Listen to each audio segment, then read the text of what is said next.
ওসমান ইবনে আফফান যখন মদিনার governor president হলেন, লোকজন আইসা অভিযোগ করলেন যে আবু যর গিফারি তো আমাদের এলাকায় ঘুরে ঘুরে যার বাড়ির টাকা আছে, কেউ যদি খালি আঙ্গুল দিয়ে দেখায়া বলে যে এমক টাকা জমা করছে, বাস উনি যায় লাঠি দিয়ে বাড়ি শুরু করে। কিন্তু তিনি তো বয়োবৃদ্ধ সাহাবী, যিনি লম্বা সময় প্রায় 150 বছর বয়সের কাছাকাছি সময় আইসা ইসলাম গ্রহণ করছেন। তো এমন একজন বয়োবৃদ্ধ মানুষ, ওনার সম্মানার্থে কেউ কিছু বলে না।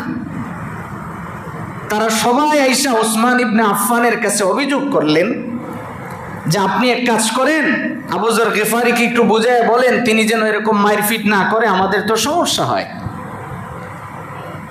ওসমান ইবনে আফফান চিন্তা করলেন যে এক কাজ করি, উনি যদি এরকম যখন করতেছে তারে সিরিয়ায় পাঠাইয়া দিই। তো মদিনার থেকে আবু যর গিফারিকে তিনি একটা চিঠি লিখে দিয়ে সিরিয়ায় পাঠাইয়া দিলেন। তো সিরিয়ায় যখন গেলেন, ওখানে যাওয়ার পরও তিনি এরকমই কাজ করতেছেন।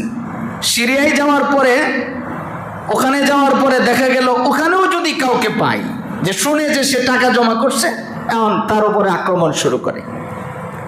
তো ওখানকার লোকজন যখন তাদের যিনি গভর্নর ছিলেন হযরত মুয়াবিয়া রাদিয়াল্লাহু তাআলা আনহু, ওনার কাছে যখন আইসা সবাই বললেন, শোনো ওই যে আবু যর গিফারি বয়োবৃদ্ধ মানুষ আমাদের উপর এরকম এরকম আক্রমণ করে।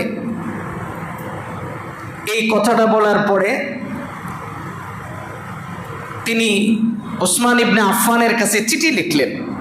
হযরত মুয়াবিয়া রাদিয়াল্লাহু তাআলা আনহু চিঠি লিখলেন ওসমান ইবনে আফফানের কাছে যে আপনি আমাদের কাছে নবীজির একজন বয়স্ক সাহাবীকে পাঠাইছেন, আমরা খুশি, আমাদের মনে কোনো কষ্ট নেই।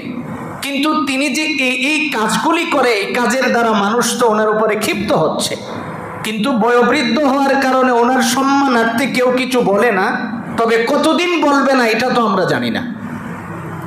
এই কথা যখন চিঠি লিখলেন, ওসমান ইবনে আফফান ফেরত চিঠির উত্তরে আরেকটা চিঠি দিয়ে আবু যর গিফারি রাদিয়াল্লাহু তাআলা আনহুকে বললেন যে আপনি মদিনায় চলে আসেন।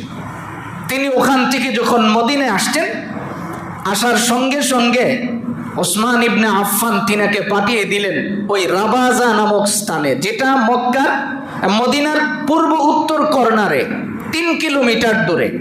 তখন ছিল এটা গিরিপথ, পাহাড়ি গিরিপথ ছিল। মক্কা থেকে কেউ যদি মদিনায় আসতো, এই রাস্তা দিয়ে আসতে হইতো। এই গিরিপথের ভিতরে উনি থাকতেন ওনার ওয়াইফকে নিয়ে ওখানে। এখন তো মদিনার শহর বাড়তে বাড়তেই রাবাজা কিন্তু মদিনার ভিতরেই। মসজিদে নববীর থেকে আপনি 3 কিলো দূরে গেলেই আপনি